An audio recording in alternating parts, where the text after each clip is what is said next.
Salut à tous, j'ai avec moi le Nokia X6 qui est le premier tactile capacitif de Nokia, donc c'est assez intéressant, on va pouvoir regarder ça. On va commencer rapidement par le contenu de la boîte, il n'y a pas grand chose à dire. On a une notice d'utilisation qui est assez épaisse, un chargeur, étrangement le X6 ne charge pas en micro USB, il charge avec un chargeur de ce type là, et il n'y a pas d'adaptateur pour l'USB, enfin le micro USB, je trouve ça assez étrange. Ovis 8, donc voilà, pour connecter votre téléphone, le câble USB qui va avec, 25 € sur Nokia Music Store, et pour terminer un petit accessoire sympa, des écouteurs blancs intra-auriculaires avec différents embouts et une télécommande et qui fait aussi petit pain libre. Donc ça c'est plutôt bien. Donc passons au téléphone. On va commencer d'abord par le design, l'extérieur donc du téléphone.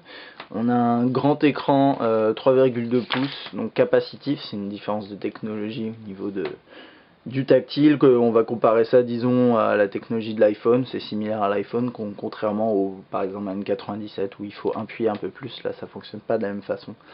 Un grand écran, donc une grande plaque qui garde pas mal les traces de doigts mais qui est assez jolie, sympa et solide.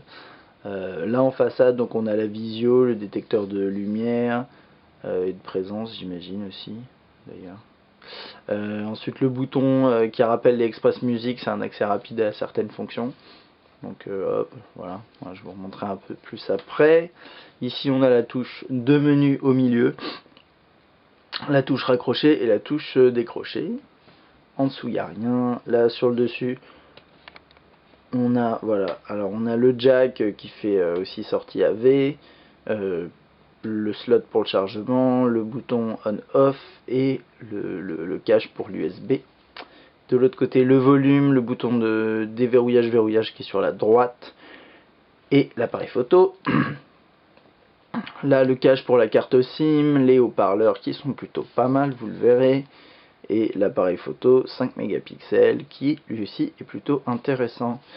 Alors bon, faut savoir que le X6 il tourne sous Symbian S60 5ème édition.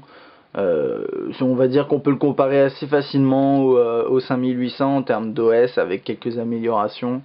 Il doit y avoir en plus déjà une update une update devrait tomber ou a déjà été faite, je sais pas exactement, notamment sur certains points que vous verrez. Donc on va commencer par l'écran d'accueil. Vous pouvez rajouter différents types. On dirait, bon, concrètement c'est des widgets mais c'est pas aussi poussé que sur un N97. On a ici à rajouter des contacts en favoris avec un accès rapide, j'ai aucun contact. On peut configurer les mails, un widget musical ici qui est pas mal, et ensuite après des raccourcis. Vous pouvez rajouter d'autres choses. Au niveau des mails ici c'est le client par défaut, mais grâce à Ovi Store qui est compatible, donc compatible Ovi Store, vous pouvez installer n'importe quelle application, et je pensais surtout à Nokia Messaging qui est pas mal, ou même il y a pas mal de clients enfin disponibles. Alors on va commencer rapidement par les options de base comme l'agenda, ce genre de choses. Donc ici c'est pas mal ça. Donc en fait quand vous appuyez, vu que c'est un écran qui n'a pas de retour, enfin au niveau de la pression, vous avez une petite vibration à chaque fois. Alors ça vous pouvez le désactiver, mais ça marche assez bien et vous voyez l'écran est plutôt réactif. Donc là l'agenda est assez classique, on peut rajouter un rendez-vous, etc. Normalement vous avez aussi un widget en page d'accueil pour ça. Là les contacts il n'y en a pas, mais si vous en avez, vous avez la photo, le nom qui s'affiche, etc. Vous pouvez configurer aussi vos contacts avec Ovi Contact pour synchroniser vos contacts en permanence avec Ovi. Le journal d'appel, ça c'est classique. Internet on passera dessus après. La messagerie avec les messages reçus ici. Alors ici on a un scroll cinétique, là j'ai pas de liste mais voilà. Donc scroll cinétique c'est scroll au doigt comme vous pouvez le voir encore une fois sur l'iPhone. Ce qui est assez étrange c'est qu'il est implémenté ici et pas à tous les endroits, donc à mon avis ça c'est quelque chose qui va être changé. Au niveau de la navigation dans les photos, donc c'est comme ça que ça se passe. En fait il y a un accéléromètre qui est plutôt réactif et vous pouvez passer assez facilement et rapidement d'un sens à l'autre. Voilà. Donc quand vous êtes dans les photos, oups, voilà, je vais pas lancer n'importe laquelle.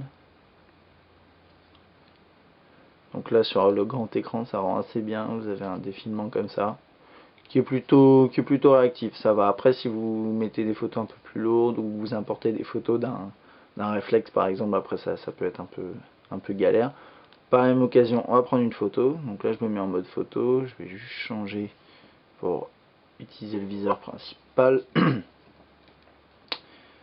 Donc 5 mégapixels autofocus, on a un flash assez intéressant qui ne va pas se mettre en marche, c'est normal.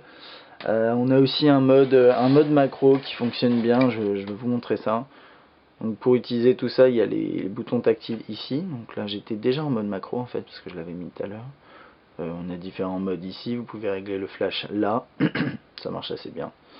Ce qui est intéressant sur ce téléphone, c'est surtout vraiment cette différence de technologie qui fait que l'écran tactile est plutôt réactif. Et ça c'est plutôt bien, c'est assez intéressant. Et comme c'est nouveau pour Nokia, on avait un petit peu peur, est-ce qu'ils seraient de bonne qualité, parce qu'ils sont pas habitués, on se dit, aux écrans capacitifs, et finalement ça passe très très bien. Voilà, donc on va passer la musique aussi en revue juste après. Ovistore que je ne vais pas essayer puisque c'est une application à part. Hop, allez.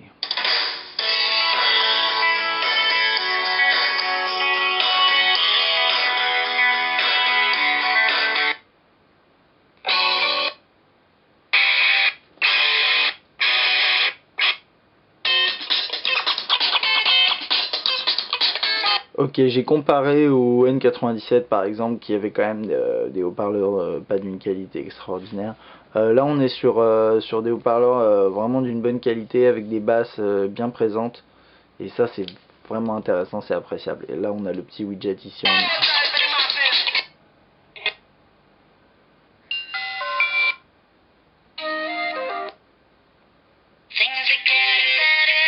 Donc le widget est plutôt réactif, c'est pas toujours le cas quand on appuie sur suivant précédent. Donc là ça marche bien. Petit détail pour ceux qui connaissent pas Symbian, quand vous restez appuyé sur le bouton de menu, vous avez les applications ouvertes et vous pouvez les fermer. Donc là par exemple je vais fermer, hop, oups, j'ai fait ouvrir, non, voilà, fermer, quitter le lecteur audio. Ça marche bien, c'est un bon petit conseil. Ah oui, on avait aussi DJ Playlist qui permet de sélectionner, créer des playlists de musique en fonction de votre humeur. Mais là, il va devoir faire ça et ça va pas être possible.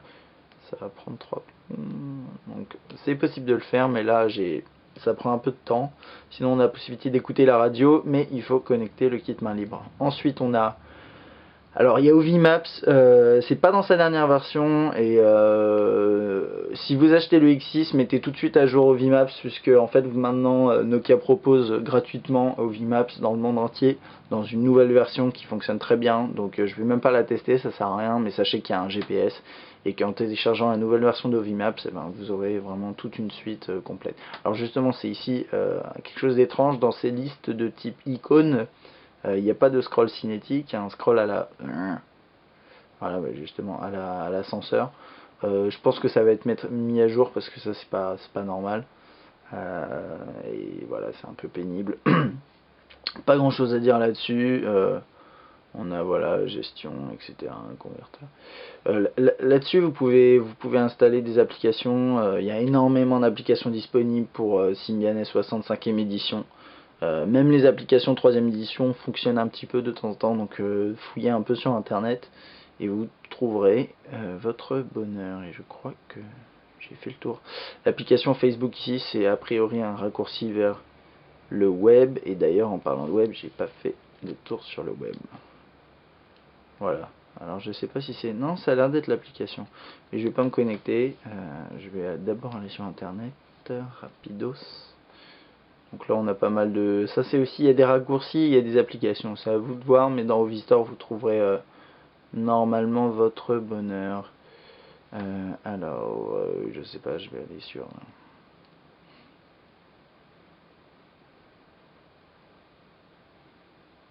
Donc vous avez aussi un clavier virtuel qui est ici, qui est plutôt bien, qui demande, voilà, bah, c'est ce que j'allais dire, un petit peu d'habitude, mais et là je me trompe parce que j'arrive pas à voir.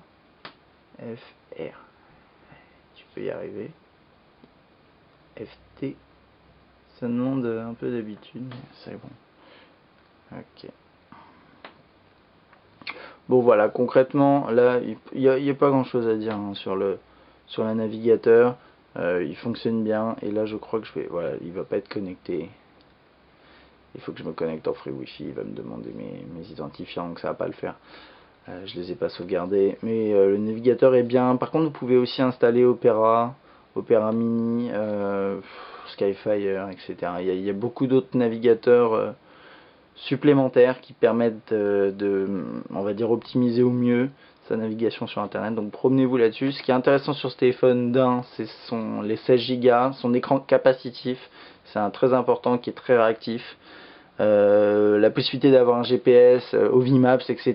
Et surtout une bibliothèque d'applications énorme qui permet d'améliorer son téléphone au maximum.